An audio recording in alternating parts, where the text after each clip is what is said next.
요한복음 19장 17절에서 22절입니다.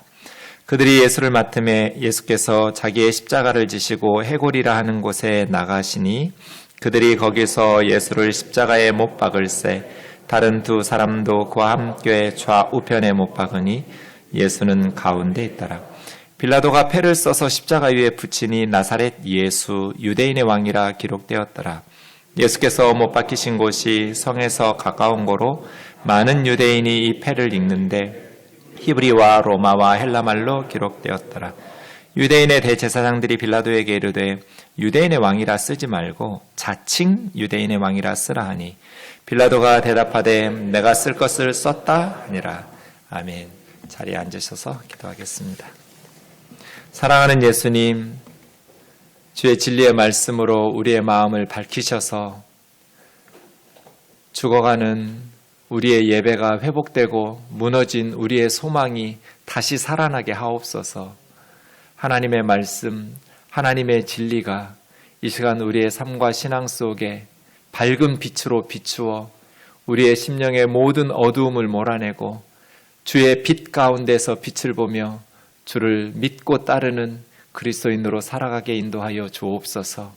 미련하고 연약한 종을 주님 손에 맡기옵고 예수님의 이름으로 기도하옵나이다. 아멘.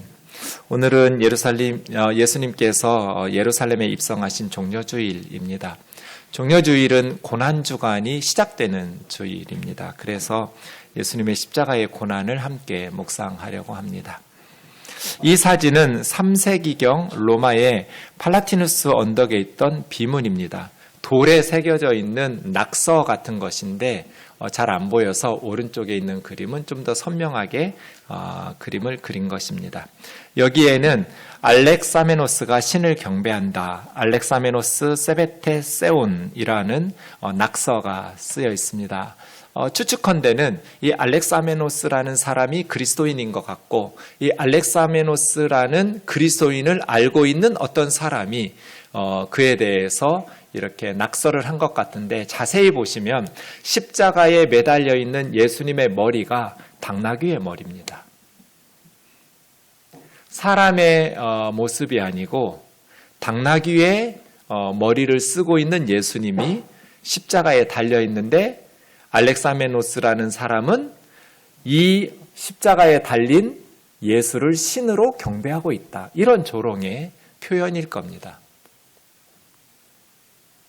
마틴 행헬이라는 십자가 처형이라는 책을 썼던 사람은 그 책에서 기독교의 적대자들은 항상 예수의 수치스러운 죽음을 악의에 찬 즐거움을 가지고 힘주어 강조하곤 한다. 신이나 신의 아들쯤 되는 자가 모욕스러운 나무 위에서 죽다니. 사도 바울이 고린도전서 1장 18절에서 말한 것처럼 십자가의 말씀은 멸망하는 사람들에게는 어리석고 미친 짓입니다. 벌거벗김 당해서 죄수로 십자가에 처형된 죄수가 온 세상의 구원자인 메시아이고 신이라는 것을 믿는 사람들을 도저히 멸망하는 사람들은 이해할 수가 없습니다. 하지만 구원을 받는 우리에게는 십자가의 말씀은 하나님의 능력입니다. 이 세상 모든 사람들은 십자가에 대한 태도에 의해서 구별할 수 있습니다. 많은 사람들이 십자가 사건에 대해서 무관심하거나 십자가의 말씀에 대해서 저렇게 당나귀 얼굴을 그려놓고 조롱하듯이 말도 안 되는 허튼 소리쯤으로 취급하며 살아갑니다. 그러나 구원을 받은 하나님의 백성인 우리에게는 인류 역사상 가장 소중하고 인류 역사에서 세상 모든 사람들이 반드시 그 정확한 의미를 깨달아야 될 사건을 십자가 사건이라고 말합니다. 가장 수치스럽고 모욕적인 십자가가 우리에게는 가장 영광스럽고 감격적인 사건이 됩니다. 십자가 사건에 대한 태도에 따라서 사람을 둘로 구분할 수 있습니다. 그 십자가 사건의 태도에 따라서 그 사람이 생명의 길을 걷고 있는지 사망의 길을 걷고 있는지를 알 수 있습니다. 제가 어릴 때 주일학교 다닐 때에는 부흥 강사님들이 저희 교회에 와서 말씀을 전하실 때 항상 십자가의 복음을 전하시는데 그 십자가 사건을 우리 사람들이 하나하나 장면을 상상하도록 하시면서 떨리는 목소리로 예수님의 고난을 설명하곤 했습니다. 그래서 많은 분들이 그 십자가에 대한 부흥강사 목사님의 설교를 들으면서 눈물을 흘리곤 했습니다. 그런데 복음서에 보면 사복음서 어디에도 십자가의 장면을 자세하게 설명하지를 않습니다. 눈물샘을 자극하면서 감정적으로 호소하지도 않습니다. 그야말로 담백하게 객관적인 사건만 다루고 있습니다. 우리의 예상과 달리 복음서의 기자들은 십자가 사건을 기술할 때 인간들을 위해서 고생당하신 예수님의 고통을 감정적으로 호소하지를 않고 오히려 다른 부분을 강조하고 있다는 것을 깨달을 수 있습니다. 칼빈이 말한 것처럼 우리는 성경이 가는 곳까지 가고 성경이 멈추는 곳에서는 멈추어야 됩니다. 우리의 생각과 선입견을 가지고 본문을 대할 것이 아니라 성경이 우리에게 전하고 싶은 메시지가 무엇인지를 주목해야 됩니다. 오늘은 요한복음서를 통해서 성경이 우리에게 십자가 사건에서 강조하여 전하고 싶은 메시지가 무엇인지를 살펴보기 원합니다. 본문 17절을 보십시오. 그들이 예수를 맡은 그들은 로마 군인 4명을 의미합니다. 4명의 로마의 군인이 죄수인 예수님을 인도받았습니다. 그리고 예수님께서는 자기가 못 박혀야 될 십자가 형틀을 짊어지고 해골, 히브리 말로는 골고다, 라틴 말로는 갈보리라는 언덕으로 가셨습니다. 아마 그곳이 생긴 형태가 언덕의 모양이 해골처럼 생겼든지 아니면 거기서 죄수들을 처형하는 장소이기 때문에 해골이라고 붙였는지 지금으로서는 정확히 알 수 없는 그곳에 이르자 거기서 예수를 십자가에 못 박았습니다. 이것이 성경의 전부입니다. 못 박을 때 어떻게 박았는지, 예수님이 얼마나 고통스러웠는지, 피가 뚝뚝 떨어졌는지 이런 설명은 어디에도 없습니다. 그냥 한 단어로 십자가에 못 박았다로 끝입니다. 눈물샘을 자극하거나 감정에 호소하지를 않습니다. 그냥 담백해도 이렇게 담백할 수가 없습니다. 거기서 예수를 십자가에 못 박았다. 다른 두 사람도 함께 좌우편에 십자가에 못 박았는데 예수는 가운데 있었다. 이게 무슨 뜻입니까? 예수님은 죽어 마땅한 죄수로 처형됐다는 뜻입니다.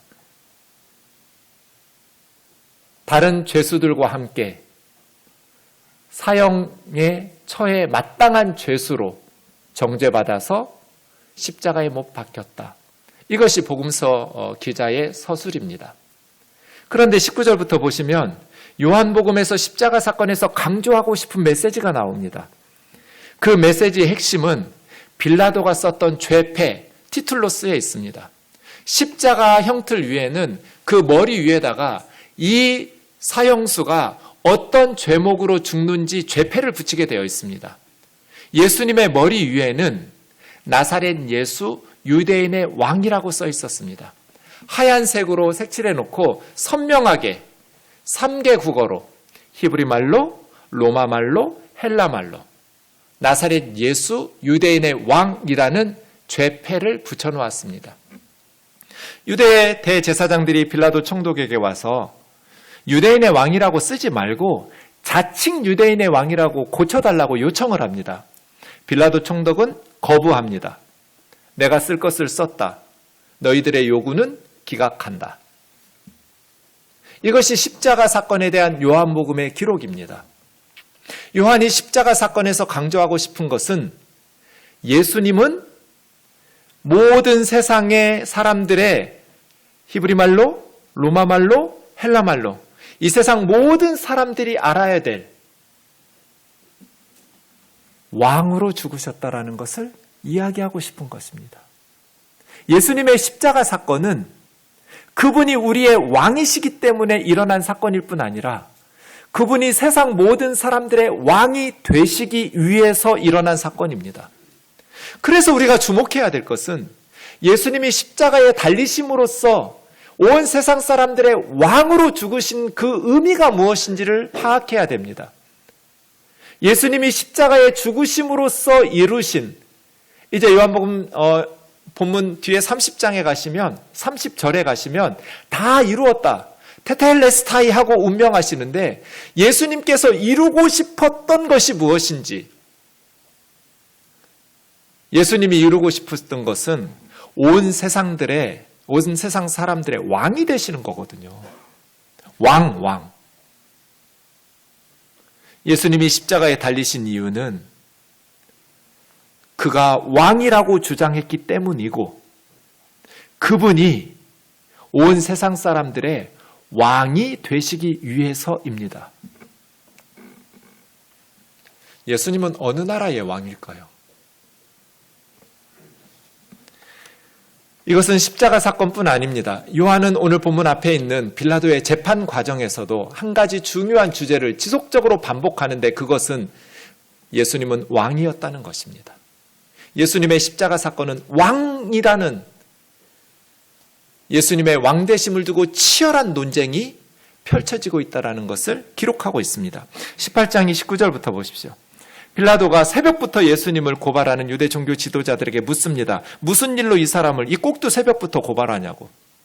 유대 종교 지도자들이 말합니다. 이 사람이 행악자가 아니라면 우리가 당신에게 넘기지 않았을 거라고. 정말 양심이 없다는 생각이 듭니다. 여러분, 어떤 사람을 벌 달라고 재판에 회부하면서 왜 이 사람을 벌을 주어야 되느냐고 물을 때 그 사람 나쁜 사람이니까 이렇게 말하는 게 말이 됩니까? 구체적인 증거를 제시하면서 말해야죠. 이 사람이 이런 죄를 졌으니까 형벌받아 마땅하다고 말해야 되는데, 빌라도 총독에게 유대의 대제사장들은 그냥 행악한 사람이니까 벌 달라는 거예요. 양심도 없고 상식도 안 통하는 사람들이에요.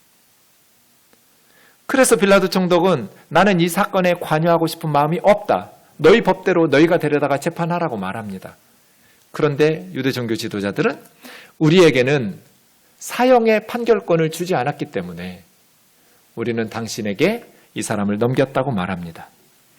이 빌라도 재판의 핵심은 예수가 로마 제국의 반역을 꾀한 혁명가인가 하는 것입니다. 그것의 증거는 예수님이 로마 제국의 반역을 통해서 유대인의 해방을 도모한 군사적인 시도가 있었느냐 하는 것입니다. 로마 제국의 반역을 도모한 그런 혁명가라면, 반역자라면 따르는 무리들을 통해서 군사적인 행동을 준비할 것입니다.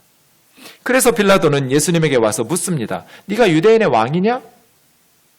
이 질문은 네가 유대를 로마로부터 해방시키기 위해서 유대인의 왕으로서 사람들을 선동했느냐는 거예요. 그때 주님이 묻습니다.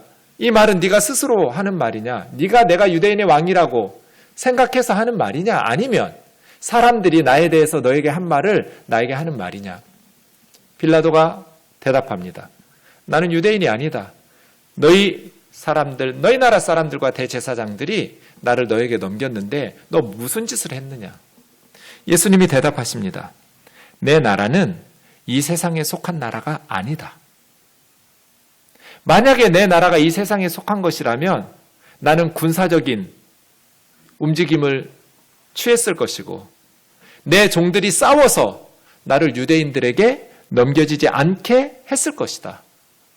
그런데 오히려 예수님은 오병이어 이후에 왕으로 삼으려고 했던 갈릴리 사람들을 흩어보내면서 본인은 산으로 피했거든요. 예수님은 이 세상 나라의 왕이 되려고 시도한 적이 없어요. 그리고 어떤 군사적인 행동을 취한 일이 없어요. 왜냐하면 예수님의 나라는 이 세상에 속한 나라가 아니에요. 빌라도가 묻습니다. 그럼 네가 왕이라는 말 아니냐? 맞다. 네 말처럼 나는 왕이다. 그런데 내가 왕인데 내 나라는 이 세상에 속한 어느 나라의 왕이 되는 건 아니라는 거예요. 이를 위해서 내가 세상에 왔고 진리에 대해서 증언하러 왔다. 진리에 속한 사람들은 내 말을 듣는다. 예수님이 세상에 왜 오셨을까요? 빌라도는 38절에서 묻습니다. 진리가 무엇이냐고. 여러분, 진리가 뭡니까? 예수님은 진리에 대해서 증언하러 세상에 오셨다는데, 그리고 진리에 속한 사람들은 예수님의 음성을 듣는다는데 진리가 무엇인가요? 요한복음은 대답합니다. 내가 곧 길이요 진리요 생명이니 나로 말미암지 않고는 아버지께로 올 자가 없다고. 예수님이 진리예요. 그리고 예수님의 말씀이 진리이고 예수님의 사역이 진리예요. 이 말은 지금 세상 사람들이 사탄의 거짓 메시지에 속고 있다는 거예요. 에덴 동산에서부터 사탄은 거짓말로 사람들을 속였어요. 너희가 지금 하나님 밑에서 살라니까 노예처럼 그렇게 살지 말고 선악과 따먹고 네가 하나님이 되라는 거예요. 너희 눈이 밝아져서 하나님처럼 될 줄 알고 하나님께서 선악과를 따먹지 못하게 하는 것이다. 너희가 하나님이 되라. 거추장스러운 하나님이라는 존재를 제거하고 너희 스스로 너희 인생의 주인이 되고 하나님이 되라고. 절대로 죽지 않는다고. 하나님의 심판 같은 거 없다고. 지옥 같은 거 없으니까 염려하지 말고 너희들 스스로 하나님이 되라고. 사탄의 거짓 메시지로 사람들을 속였고 사탄의 거짓 메시지에 지금 현대인들도 완벽하게 속고 있어요. 하나님의 심판은 없다. 지옥 같은 거 없다. 죽으면 끝이다. 우리 스스로 하나님을 제거하고 하나님을 하나님의 자리에서 끌어내리고 내가 그 자리에 앉아서 내 인생 내 맘대로 살아가는 것. 그것이 참된 자유로 참된 인생의 삶이라고 착각하면서 살아가고 있죠. 예수님이 오신 것은 그것은 거짓말이라고. 하나님께서는 사람들이 이 세상에서 어떻게 살든지 모른 척 외면하시면서 그냥 심판하지 않고 넘어가실 생각이 절대로 없다는 것. 아담에게 말씀하신 것처럼 이렇게 죄를 지으면 반드시 정령 죽으리라고 하나님이 심판 말씀하셨다는 것. 그것을 아시기 때문에 예수님이 세상에 오셔서 사람들을 대신해서 십자가에서 하나님의 형벌을 받아 죽으시러 오신다는 것. 예수님은 사탄의 거짓말에 속아서 살고 있는 이 세상 사람들에게 진리에 대해서 말하라고 오셨어요. 예수님이 진리이고 예수님의 말씀이 진리이고 예수님의 사역이 진리여서 이제 누구든지 예수 그리스도를 믿고 예수 그리스도의 음성을 듣고 예수님을 따르는 자들에게는 예수님이 이루어 놓으신 하나님의 의로운 사역이 우리의 것이 되고 우리의 죄가 예수님에게 전가되어서 십자가에서 우리의 죄는 하나님의 심판을 받아서 깨끗하게 지워지고 예수님의 순종함으로 이루어 놓으신 하나님의 의는 우리의 것이 되도록 하나님의 선물을 주셨어요. 이 일을 위해서 예수님이 오셨어요. 그러니 진리가 예수 그리스도요. 예수님이 가르쳐 주신 말씀이요. 예수님이 구원받을 백성들을 위하여 행하신 사역이 특별히 십자가와 부활의 사건이 진리예요. 빌라도는 유대인들에게 나가서 말합니다. 본문에 이 말씀이 3번 반복되는데 나는 그에게서 아무 죄도 찾지 못하였노라. 예수는 군사적인 행동을 취한 적이 없어요. 로마에 반역한 혁명가가 아니에요. 그냥 종교 운동을 펼친 종교 지도자일 뿐이에요. 당연히 무죄예요. 그러니 석방이 맞죠.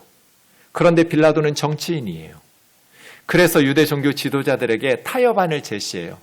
죄가 없는데 그럼 그냥 풀어줘야 되는데 너희 지도자들 체면을 생각해서 내가 한 발 양보해서 죄인이라고 하고 6월절 특사로 석방시켜 주마.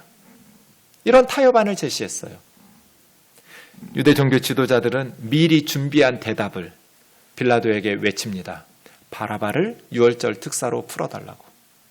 예수는 처형하고 6월절 특사는 바라바를 내보내달라고 요청합니다. 다시 빌라도가 2번째 이제 예수님을 채찍질해서 백성들의 감정을 호소합니다. 그렇게 듣자 하니 선한 일들을 많이 펼친 예수던데 유대 종교 지도자들이야 예수와 맞서고 있으니까 죽이려고 하겠지만 백성들에게는 의견이 다르겠지. 백성들 앞에 예수를 보일 때에는 좀 더 백성들의 긍휼의 마음을 자극하기 위해서 채찍질을 시작합니다. 로마 제국의 채찍이라는 것이 여러 가닥의 가죽의 끝에 매듭 속에 뼈 조각이나 쇠 조각을 묶어 놓습니다. 그렇게 해서 휘두르니까 살점이 뚝뚝뚝뚝 떨어져요. 힘센 건장한 사람들이 온 힘을 다해서 죄수들을 채찍질하면 죄수들은 견딜 수 없는, 로마 형법에 보면 그 십자가 전에는 반드시 채찍 매질을 당하는데 그 채찍에 맞고 숨을 거두는 죄수들도 많았다고 그래요. 혹독한 채찍질을 예수님에게 가하기 시작합니다. 그리고 군인들의 왕 게임이 시작됩니다. 너 유대인의 왕이라며? 왕인데 왕관이 없으면 되겠어? 가시로 왕관을 만들어서 예수님 머리에 씌웁니다. 그리고 왕들이 입는 색과 비슷한 자주색 옷을 로마 군인 장교들이 입고 있으니까 쉽게 구할 수 있었을 것 같아요. 혹은 고위직에 있는 사람들이 입는 옷을 벗겨서 예수님에게 덮여 씌우고 예수님 앞에 한 줄로 서서 한 사람씩 나와 유대인의 왕이여 평안할지어다 하면서, 원래는 그 왕에게 손으로 입맞춤 받도록 내밀어야 되는데 그 손으로 예수님을 때리기 시작합니다. 다른 복음서들에 보면 갈대나무로 예수님의 머리를, 가시면류관을 치기도 했다고 말합니다. 이게 다 지금 요한은 예수님의 왕되심에 대해서, 네가 유대인의 왕이냐? 내가 왕이다. 그런데 내 나라는 이 세상에 속한 나라는 아니다. 빌라도가 다시 이제 예수님을 데리고 무리들, 군중 앞으로 데려옵니다. 나는 그에게서 아무 죄도 찾지 못한 것을 너희로 알게 하는데 바로 이 사람이다 하면서 가시관을 쓰시고 자색 옷을 입고 나온 예수님을 보이면서 이 사람 풀어주겠다고 말합니다. 그랬더니 대제사장들과 아랫사람들이 다 백성들을 이미 선동해서 소리를 지르게 합니다. 십자가에 못 박으소서, 십자가에 못 박으소서. 빌라도가 또 양보합니다. 너희가 친히 데려다가 십자가에 못 박아라. 나는 그에게서 죄를 찾지 못했다. 유대인들이 말합니다. 로마의 법이 있지만 우리 이스라엘에도 법이 있습니다. 우리는 하나님께서 주신 율법이 있는데 그 율법대로 하면 예수는 반드시 당연히 사형 마땅합니다. 왜냐하면 그는 하나님의 아들이라고 했기 때문입니다. 십자가에서는 예수님이 왕이라고 주장했기 때문에 죽임을 당한다고 말하는데 그 왕이신 예수님은 하나님의 아들이라는 거예요. 그래서 이 세상에 속한 왕이 아니라 하나님 나라에 속한 왕, 하나님의 아들로서 하나님 나라의 왕 되시려고 십자가에 못 박혀 죽으셨다고 말합니다. 빌라도가 이 말을 듣고 두려움을 느낍니다. 다른 죄수들과 달리 예수님의 말과 태도에서 보이는 그 말로 표현할 수 없는 뭔가 다른 당당함이나 또 그에게서 느껴지는, 이해할 수는 없지만 빌라도가 예수님에게서 느꼈던 그러한 감정에 유대 종교 지도자들은 예수는 하나님의 아들이라는 말을 하고 빌라도는 그 말을 듣고 이제 두려워지기 시작합니다. 그래서 예수님에게 묻습니다. 너는 어디로부터냐? 너 어디서 왔냐? 예수님이 대답을 안 하자 내가 너를 석방시킬 수도 있고 너를 십자가에 처형하도록 판결을 내릴 수도 있다는 권한이 있는 걸 모르냐? 그때 주님이 대답하십니다. 저 위에 하늘에서 주시지 않으면 나를 해할 권한이 없을 것이다. 나를 너에게 넘겨준 자의 죄는 더 크다. 빌라도는 십자가 사건, 불의한 재판의 공범입니다. 그런데 빌라도에게 예수님을 넘겨준 대제사장 가야바와 유대 종교 지도자들은 죄가 더 크다고 말씀하고 계십니다.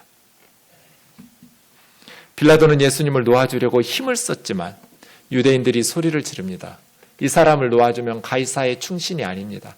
충신이라고 번역된 필로스는 친구란 뜻입니다. 이 예수를 석방시켜주면 가이사의 친구가 아닙니다. 왜냐하면 예수는 자기를 왕이라고 했는데 자기를 왕이라고 하는 자는 가이사, 로마 황제를 반역하는 것 아닙니까? 빌라도가 묻습니다. 너희의 왕이다. 보라, 너희의 왕이로다. 없이 하소서, 없이 하소서. 십자가에 못 박게 하소서. 내가 너희 왕을 십자가에 못 박으랴? 대제사장들이 대답합니다. 로마 황제인 카리사르 외에는 우리에게 왕이 없나이다. 이 말을 듣고 빌라도는 예수님을 십자가에 내어줍니다. 예수님을 십자가에 내어주게 된 결정적인 말은 우리에게는 가이사 외에는 왕이 없다는 말입니다. 여러분, 이 말은 세상 모든 사람들이 할 수 있는 말입니다. 그런데 절대로 해서는 안 될 사람들이 있습니다. 유대인들입니다. 유대인들에게 진정한 왕은 하나님이시기 때문입니다. 유대인들은 자신들을 선민, 선택받은 백성, 선택받은 하나님의 나라의 백성이라고 생각합니다. 그럼 유대인의 왕은 누굽니까? 하나님입니다. 지상의 모든 만민들 중에서 하나님께서 우리를 하나님 나라 백성으로 부르셨다라는 믿음으로 살아간 사람들이 이스라엘 사람들입니다. 그런데 예수님을 십자가에 넘겨주면서 십자가에 내어주는 마지막 순간 이스라엘의 대표인 대제사장들은 로마 황제 가이사 외에는 우리에게 왕이 없다고 말합니다. 하나님은 뭐가 됩니까? 결정적으로 요한은 예수님을 십자가에 내어주면서 이스라엘 사람들은 스스로 하나님의 백성됨에서 탈락했다라는 것을 가르쳐주고 있습니다. 자기들은 더 이상 하나님의 백성이 아니라고, 가이사의 백성이라고 외치고 있습니다. 구약에서부터 지금까지 이 지상 만민들 중에서 하나님의 백성은 이스라엘 사람들이라고 생각했습니다. 그런데 예수님을 십자가에 내어주면서 이스라엘 사람들은 우리는 더 이상 하나님이 왕이 아니며 하나님 나라의 백성이 아니라고 공식적으로 로마의 총독 앞에서 선언하고 있습니다. 그럼 이제부터 하나님 나라의 백성은 누가 됩니까? 예수님은 십자가에서 왕. 그럼 예수님이 왕인 그 나라의 백성은 누구일까요? 히브리 말, 로마 말, 헬라 말로 모든 사람이 읽고 그 십자가의 의미를 깨닫고 예수님의 왕되심을 깨닫고 예수 그리스도를 믿는 유대인뿐 아니라 이방인들까지 이 땅의 모든 사람들이 예수님의 왕되심을 환영하고 기뻐하는 구원받은 백성들이 새로운 하나님 나라의 백성이 된다라는 것을 요한복음은 19장 15절에서 결정적으로 대제사장들이 가이사 외에는 우리에게 왕이 없다는 선언을 통해서 보여주고 있습니다. 그래서 오늘 본문은 예수님의 십자가의 죄패 티툴루스에 나사렛 예수는 유대인의 왕이라고. 그런데 유대인들만의 왕이 아니라 이 세상 모든 사람들의 구원자요, 이 세상 모든 사람들의 왕이라고 선언하고 있습니다. 그래서 히브리 말로, 로마 말로, 헬라 말로 이 세상 모든 언어로 이 땅의 모든 사람들이 예수님이 세상의 왕이라는 것을 깨닫기를 원하는 마음으로 기술하고 있는 것입니다. 요한일서 2장 2절에서는 예수님은 우리 죄를 위한 화목제물이니 우리 위할 뿐 아니라 온 세상의 죄를 위한 화목제물이라고 말합니다. 예수님은 온 세상 사람들의 죄를 위해 하나님의 화목제물, 십자가에서 자신의 몸을 속죄 제물로 바치셔서 우리 죄를 대신하여 하나님의 저주와 심판을 받으신 분이라고. 그렇게 우리를 구원하셔서 우리의 왕이 되셨다라고 이야기하고 있습니다. 사도 바울은 갈라디아서 3장에서 예수님이 우리를 위해서 저주를 받은 바 되사 율법의 저주에서 우리를 속량하셨다고 말하면서 신명기 21장 22절 23절을 인용하고 있습니다. 나무에 달린 자마다 저주 아래 있는 자라. 신명기 21장 22절 23절에 보면 사람이 죽을 죄를 범함으로 죽여서 나무에 달거든. 구약에서는 십자가 처형 방법이 없었습니다. 살아있는 죄수를 십자가에 매달아서 죽이는 것이 아니라 죽인 후에 시체를 나무에 다는 겁니다. 그런데 그렇게 본보기로 다른 사람에게 경고하기 위해서 처형 후 나무 위에 다는 그 시체는 당일로 내리라는 거예요. 왜냐하면 나무에 달린 자는 하나님께 저주를 받았기 때문에. 이 말씀을 인용하면서 갈라디아서 3장 13절에서 바울은 그리스도께서 나무에 달리신 것이 우리를 위하여 저주를 받았다고. 바울이 다메섹 도상에서 예수님을 만나기 전에는 예수 믿는 사람들을 위협하면서 강제로 예수를 저주하게 하는 말을 시켰다고 말합니다. 신명기 말씀을 들이대면서 이 율법을 모르는 무식한 그리스도인들아, 말씀을 보라고, 나무 십자가, 나무에 달린 자마다 하나님께서 저주했다고 말했는데 하나님에게 저주받아서 죽은 예수를 메시아로 믿는다는 게 말이 되느냐고 이스라엘 구석구석 다니고 외국까지 다니면서 사도 바울은 예수 믿는 사람들을 강제로 예수님을 저주하고 모독하게 하는 말을 시켰다고 고백합니다. 왜냐하면 신명기법 때문입니다. 다메섹 도상에서 바울이 깨닫습니다. 예수님이 하나님의 저주를 받으신 이유는 우리를 대신해서 받으신 저주였구나. 예수님의 죄 때문에 하나님께서 예수님을 저주하신 것이 아니라 우리 죄 때문에 하나님께서 예수님을 저주하신 거구나. 바울이 이걸 깨닫고 나서 미치게 됩니다. 바울은 이제 이 복음을 위해서 예수 그리스도를 전파하는 일에 있어 그동안 자기가 쌓아놨던 모든 것을 배설물로 여기고 예수 그리스도의 복음을 전하는 일에 자신의 모든 삶을 쏟아붓기 시작합니다. 요거 하나 깨달았기 때문이에요. 예수님의 십자가가 우리를 위하여 하나님의 저주를 받은 거였구나. 예수님의 십자가, 그것은 온 세상 사람들을 위한 하나님의 저주 받음, 온 세상 사람들의 죄를 대신해서 하나님의 심판을 받은 사건이라는 것입니다. 그 예수님의 십자가는 우리의 왕되는 사건일 뿐 아니라 하나님의 아들로서 죽임을 당하시는 사건입니다.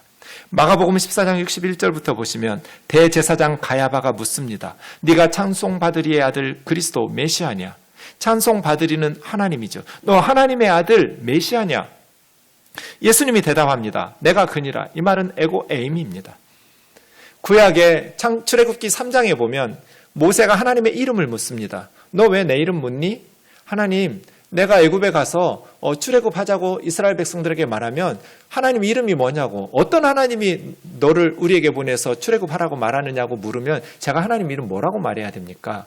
그때 하나님께서 가르쳐 주신 이름이 여호와입니다.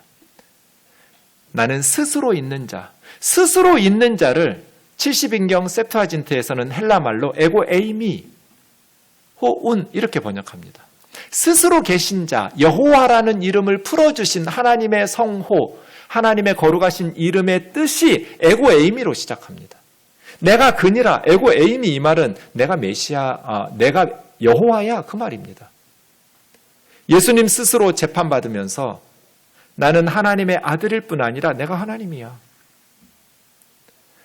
인자가 권능자의 우편에 앉는 것과 하늘구름을 타고 오는 것을 너희가 볼 것이다. 인자라는 말을 직역하면 그 사람의 아들입니다. 그 사람의 아들이라는 말은 뭔가 구약에서 예언되어 있던 사람의 아들에 대한 지명을 하면서 그 사람의 아들인 인자가 권능자이신 하나님 우편에 앉아있고 하늘 구름을 타고 다시 오는 것을 너희 눈으로 똑똑히 보게 될 것이다. 대제사장이 옷을 찢습니다. 대제사장이 옷을 찢었으니 엄청난 일이 벌어진 겁니다. 어찌 우리가 더 증인을 요구하리요? 신성 모독하는 말을 너희가 들었으니 사내들인 공회원들에게 너희 생각이 어떠냐고 물을 때 그들이 다 예수는 사형이라고 결정합니다.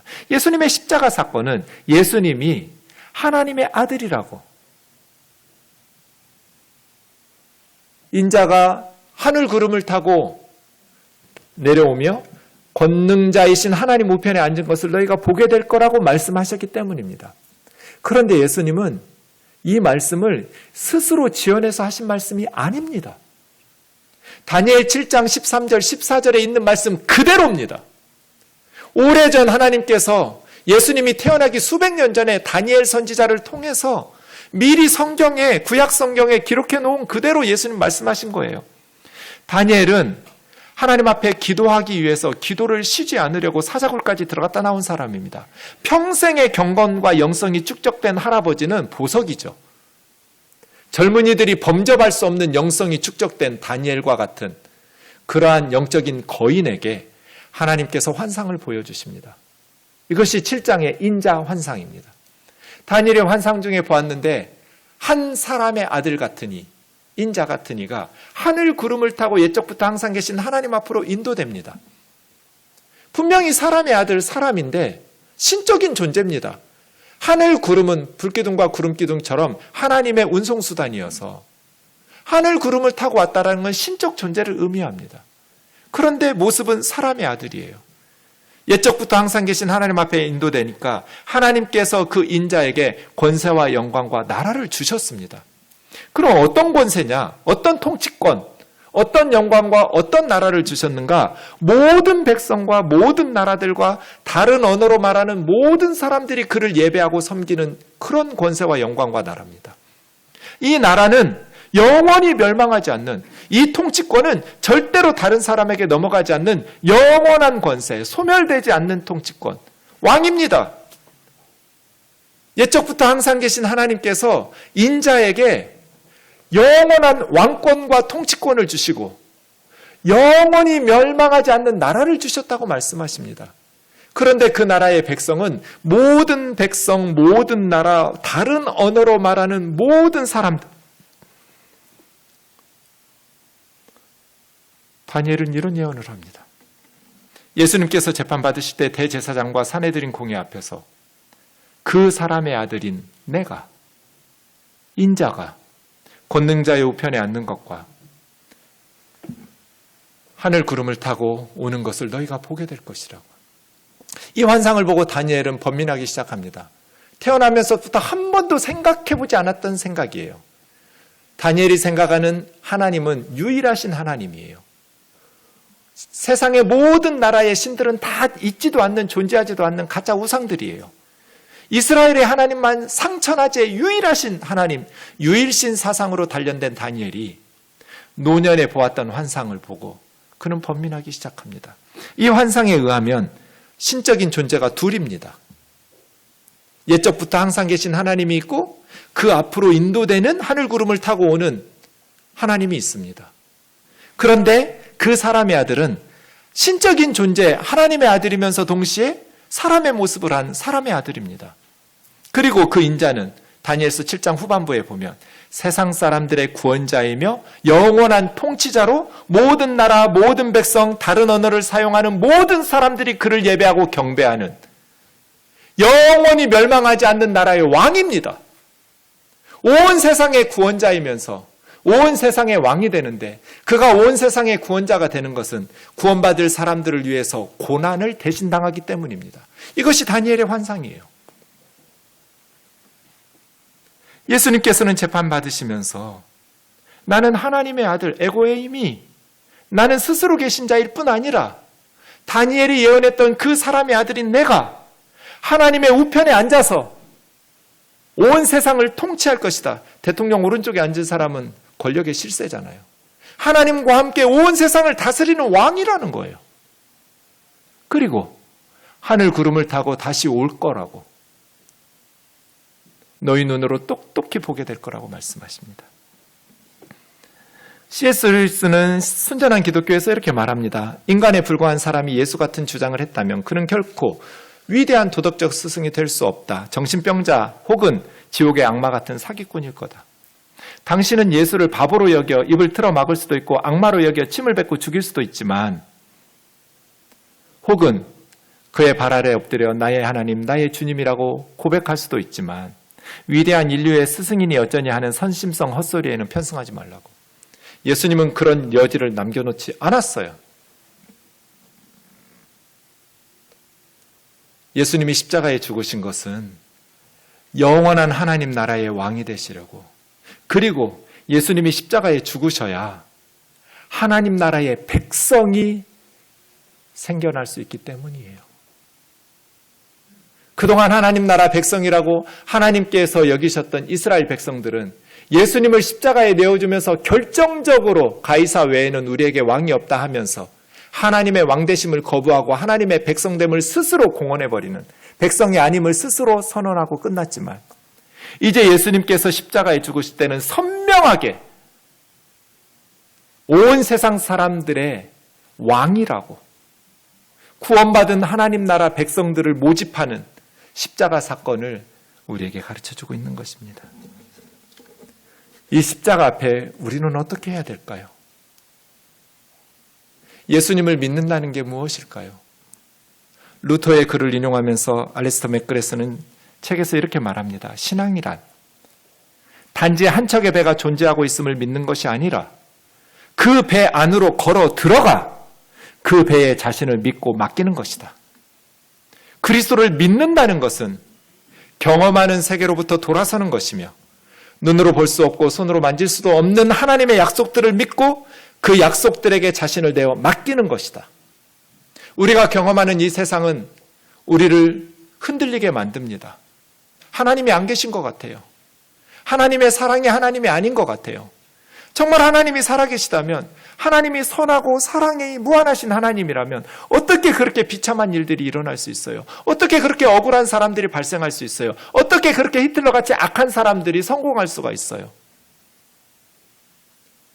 그리스도를 믿는다는 것은 우리가 경험하는 세계로부터 돌아서는 것이고, 내 경험의 근거로 내 현재와 미래를 결정하는 선택을 내리는 게 아니라, 우리의 경험 세계에서 보면 믿음이 흔들리기도 하고 때로 신앙에 의심이 들기도 하지만, 하나님이 약속하신 말씀을 믿고 그 배 안으로 뛰어들어가는 것, 하나님께서 우리에게 주신 의지적 선택을 통해서 예수 그리스도의 십자가 사건이 나를 위한 구원 사건이라는 것을, 하나님의 약속의 말씀을 붙잡고 그 배에 올라타는 걸 믿음이라고 그래요.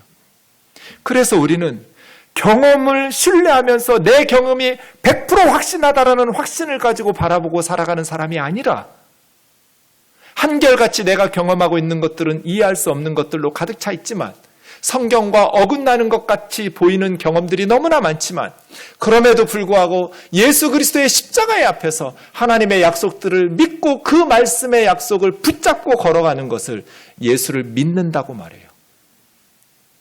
믿음의 사람들은 의심이 없고 흔들림이 없는 사람들이 아니라, 경험하는 세계 속에서 의심하고 흔들리는 것들이 있지만 그럼에도 불구하고 하나님의 약속의 말씀과 십자가의 사랑의 메시지를 신뢰하고 예수 그리스도 안에서 약속하신 하나님의 약속의 말씀을 붙들고 걸어가는 사람들,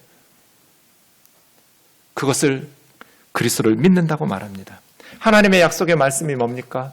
요한은 3장 16절에서 하나님이 세상을 이처럼 사랑하사 독생자를 주셨으니 이는 그를 믿는 자마다 멸망하지 않고 영생을 얻게 하려 하심이라고. 이게 하나님의 약속입니다. 예수님을 믿는 자마다 멸망하지 않고 영생을 얻게 하려고 하나님이 그 아들을 세상에 보내신 것은 세상을 심판하려고 하신 게 아니고 그 예수 그리스도로 말미암아 세상을 구원받게 하려고 보내셨다고. 이 보배로운 약속을 붙들고 우리는 그리스도를 믿고 약속의 말씀을 붙들고 살아가는 사람들입니다. 요한계시록 1장 5, 6절을 함께 살펴보고 마치겠습니다. 우리를 사랑하셨기 때문에 예수님이 그의 피를 십자가에 쏟으셨습니다. 사랑하지도 않는데 대신 죽을 리가 없잖아요. 목사님, 예수님이 우리를 왜 사랑하세요? 제가 지난 주중에 받았던 질문이에요. 나 몰라. 예수님이 우리를 왜 사랑하는지 나는 모르는데 분명한 거는 우리가 사랑받을 만해서가 아니라 사랑받을 만하게 살고 있기 때문이 아니라 예수님이 사랑이 많으신 분이기 때문이야. 부모가 자식을 사랑하는데 자식이 꼭 이쁜 짓을 해야 사랑하는 건 아니잖아요. 그냥 자식을 향한 사랑이 솟아나는 걸 그걸 뭐라고 설명할까요? 예수님이 우리를 사랑하셔서 그의 피를, 그의 생명을 십자가에 내어주시고 우리를 죄에서 해방시키셨어요. 사탄의 거짓 메시지에 속지 마세요. 하나님은 우리가 이 세상에서 어떤 못된 짓을 하면서 살아도 그냥 책임을 묻지 않고 모른 척 외면하실 생각이 없는 분이에요. 반드시 죽으리라. 우리 죄에 대해서 한 번 죽는 것은 모든 사람에게 정해져 있고 그 후에는 반드시 하나님의 심판대 앞에 서야 돼요. 그런데 주님께서 우리를 불쌍히 여기시고 사랑하셔서 우리를 대신해서 십자가에서 하나님의 저주를 받으심으로 우리를 죄에서 해방시켜 주셨어요. 그리고 아버지 하나님을 위해서 우리를 하나님 나라와 제사장으로 삼아 주셨어요. 나라가 되었다는 것은 하나님 나라의 백성이 되었다는 거예요. 이제는 예수님의 십자가의 피를 믿는 그리스도인들이 국적과 상관없이 하나님 나라의 백성이 되었어요. 하나님이 왕이시니까요. 예수 그리스도의 왕되심이 십자가에서 드러난 것을 깨닫고 그를 믿는 모든 성도들에게 하나님 나라와 제사장으로 삼아주셨어요. 제사장은 하나님의 성전에서 하나님을 예배하고 찬양하는 사람이에요. 하나님을 예배하고 섬기는 왕같은 제사장으로 우리를 만들어주셨어요. 그 예수님에게 영광과 능력이 세세토록 있기를 원한다고. 예수님의 십자가, 그것은 예수님이 우리의 왕이시고 우리의 왕은 우리를 포기하실 수 없으셨고 우리 죄를 대신해서 십자가에서 하나님의 저주를 받으심으로써 영원히 다니엘이 예언했던 하나님 나라, 멸망하지 않고 무너지지 않는 영원한 하나님 나라에 그분이 모든 나라, 모든 백성, 모든 언어의 사람들로 경배를 받으시는 진정한 왕이심은 선언하기 위해서 죽으신 사건이 십자가 사건이에요. 왕이시기 때문에 죽으셨고 우리의 새로운 나라의 왕이 되시려고 죽으셨어요. 그 주님에게 영광과 능력이 세세토록 있기를 원한다고 찬송하는 우면동교회가 되기를 원합니다. 힘겨운 시절입니다.